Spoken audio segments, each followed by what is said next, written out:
Hey, what is going on, guys? Welcome back to the channel. My name is Hart, and today I'll be breaking down this five-game NBA slate here on DraftKings, going through some of my favorite early look core plays, as well as doing a game-by-game breakdown. There's a lot to break down here. A lot of teams might rest their starters, so we'll dive through which bench unit guys are the best ones that stand out the most. All the good stuff in this breakdown, so make sure to hit that like button and subscribe. Check out my PrizePicks video, which will be out later today just because of all the news I kind of want to wait for, because I know a lot of people will probably get DMP'd, so definitely check that out later today. Hit that like button and let's get into this breakdown. Also, check out my Patreon link down below for more in-depth breakdowns. Before the breakdown, just quickly want to recap my lineup here from last night. I ended up going super risky and contrarian. Once we started getting all that news that people were getting ruled out, I was like, you know what, screw it. I'm just gonna be playing super light. I made two lineups just into I think two or $1 single entries. Just want to get super risky and see what happens. So I obviously went with McBride and Fournier, and they could have possibly worked out. Obviously, the Knicks had like a seven-man rotation. McBride went 0 of 5 in his first 5 minutes. I think he only played 5 minutes the rest of the game.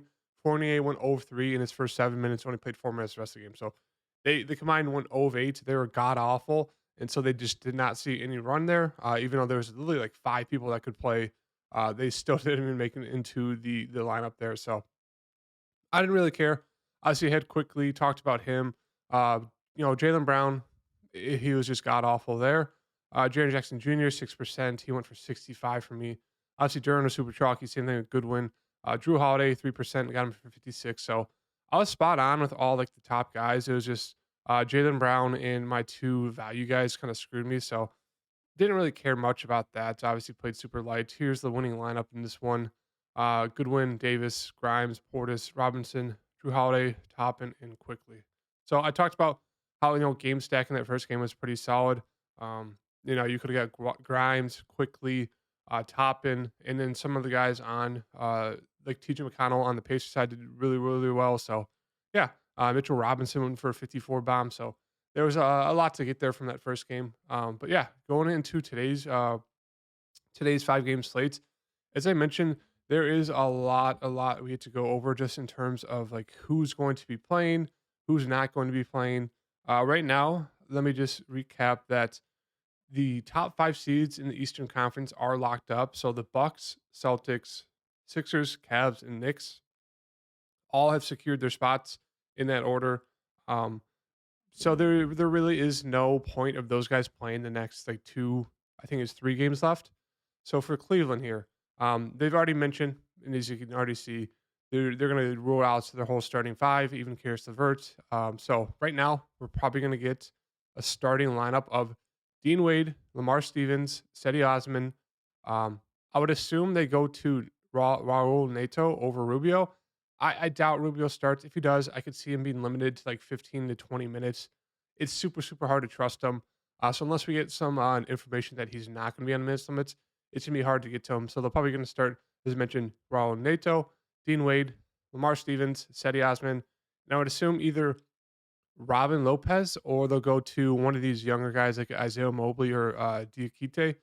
The guys that stand out here, Raul Neto, 3,000. We saw him get a spot start earlier in the season here, back against Detroit. He was pretty decent, 14 points, 8 assists, and he did get 4 steals that really helped out his fantasy score. But he's a guy who can do a little bit of everything. He's gonna be playing huge minutes here as kind of their only point guard. So I really like him if he's gonna be getting the start here.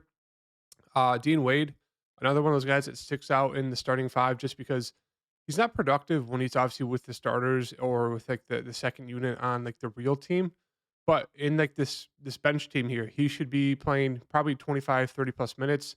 He can get you a double double. So I do really like him there at 3,800. He looks super solid. Um, these aren't like the core places right now. We'll get to the end of the video and go over them just because there's a lot to like on the slate. And then the next guy I would say that sticks out is going to be Seti Osman, another one of those guys who's kind of boomer bust when he is playing with the starters. As you can see here, 34, 25. He's gone for 35, 44. But with the whole, second unit to himself at 3,400, it's gonna be too hard to pass up on him. And then the bigs, I don't mind getting to the bigs. Like if it's Isaiah Mobley, if it's Diakite, even maybe both of them, they both look super solid at their price tags. So there's a lot to like there on Cleveland.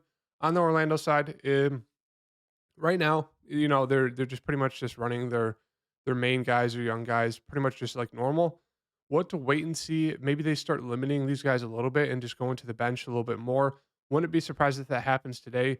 We'll have to wait and see if any news comes out. But let's say no news comes out and they're just gonna be playing these guys.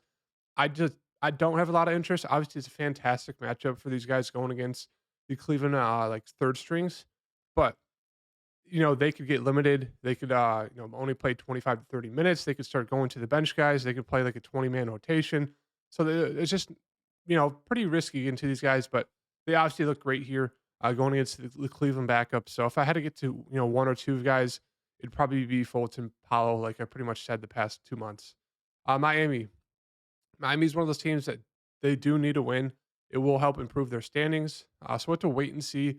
Maybe it's one of those where they lose just because of how the playoffs are set up. They don't want to go up against a certain matchup. So we'll have to wait and see. But as of right now, only Bam and Lowry are questionable. So if they're going to be both in or good to go, really not a lot to like here on the Miami side because I think Philadelphia is most likely going to be resting their guys. So Miami, I guess you could get some, Tyler Hero, Bam, come into great price tags, but that's really about it. It's just more kind of wait and see approach here for Miami. Maybe they rest people and they will get down to guys like Highsmith, Yurtseven, maybe even Victor. So we'll have to wait and see here for Miami. I will have more in-depth breakdowns on my Patreon once we get more information. So if you guys are want more of that, make sure to check out my Patreon link down below. I'll have just a breakdown before the slate starts, about at least 30 minutes, if not an hour before, talking about who are the best options. So hopefully we get all the information by that time. On the Philadelphia side here, as I mentioned, they locked up their seed, so I don't think there's any reason why Embiid or Harden will play. I mean, Maxi's already questionable. Same thing with Melton and Tucker. Wouldn't be surprised here if Philadelphia rules out their whole like starting six, and then we'll get like a starting lineup of Reed, um, McDaniel's, maybe Milton, House Jr., Korkmaz. Some of these bench guys. If that happens, I think Reed is probably the standout for me at 4,200.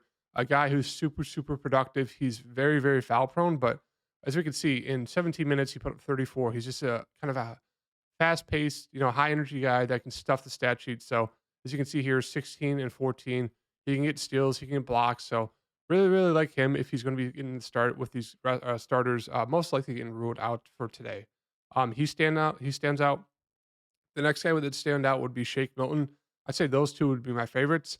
The rest of the guys would just be okay secondary options. Obviously, they're going to be playing a decent amounts, but would really just prefer getting to Shake and Paul Reed. So wait and see for that news. Moving on to the Portland side here. For Portland, obviously all their starters are questionable.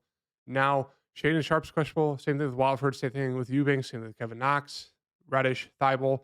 I would assume they go back to the lineup that they did the other day where it's going to be Sharp, Mays, Eubanks, Jabari Walker, and then Jonathan Williams. And off the bench, they'll have guys like Shaq Harrison, Butler, Minyaya, and that's about it. So they're going to be shorthanded as well. At their price tags, obviously it's a great matchup against, Sacramento, or excuse me, the Spurs.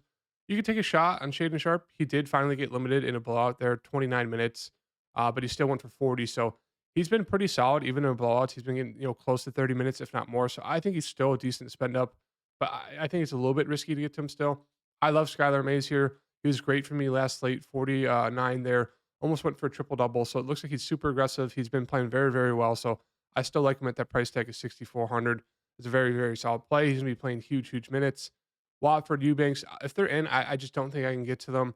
They've kind of been limited. If Kevin Knox plays, I think he's still a solid play. Obviously, lost minutes there because of the blowout, but he's been shooting the ball a ton. Hasn't been shooting the greats, but as we can see, if he's hitting the shots, he does have a very, very solid ceiling. Jabari Walker got in foul trouble, so if he can stay out of foul trouble, he should see mid 20s. He's decently productive, 5,100. He should be playing a lot. And then a guy like Shaq Harrison, Williams, fine plays. I wouldn't mind going to Williams there, 4,000.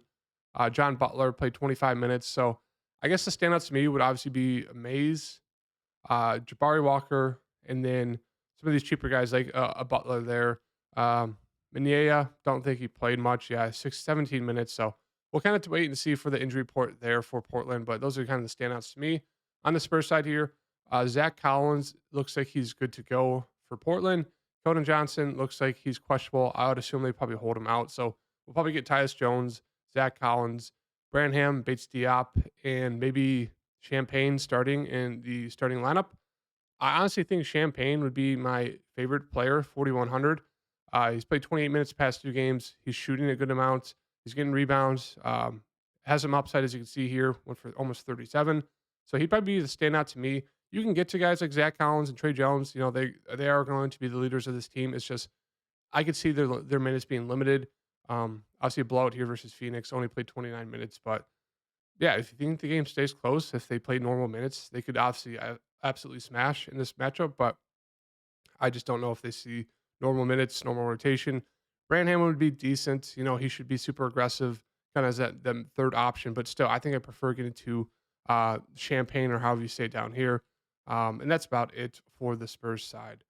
As I mentioned, or I didn't mention this, but this could be a slate where we leave like two, three, four, maybe even $5,000 on the board today, just with how many starters will be out. There probably won't be much spend up, so don't be afraid to leave a couple thousand on the the remaining salary left. So keep that in mind for the OKC side.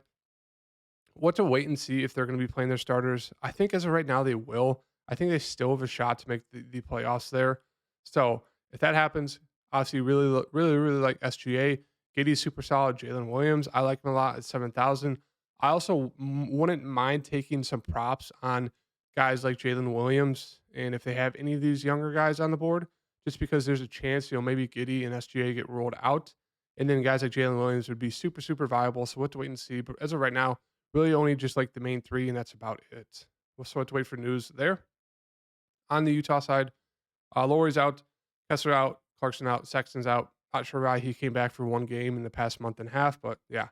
Horton Tucker, if he's good to go, if they don't roll him and Olenek out, they both look like solid spin ups. They'd probably be playing close to 30 minutes. Horton Tucker's been playing 30 or more.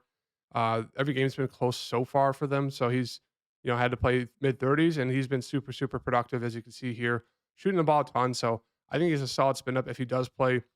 Same thing with Olenek. Now, if they're out, then we're going to want to get down to these cheaper guys. I think out of the cheaper guys that stands out to me, I'd say Luka Samanic got the start there, 22 minutes, 23 fancy points, pretty solid. He'd stand out to me. I wouldn't mind getting into Azubuike. He was super bad there. Obviously, he had 4 fouls trying to guard Anthony Davis. A little bit of a tough matchup for him there. But no one really stands out to me besides maybe Agbaji and Dunn.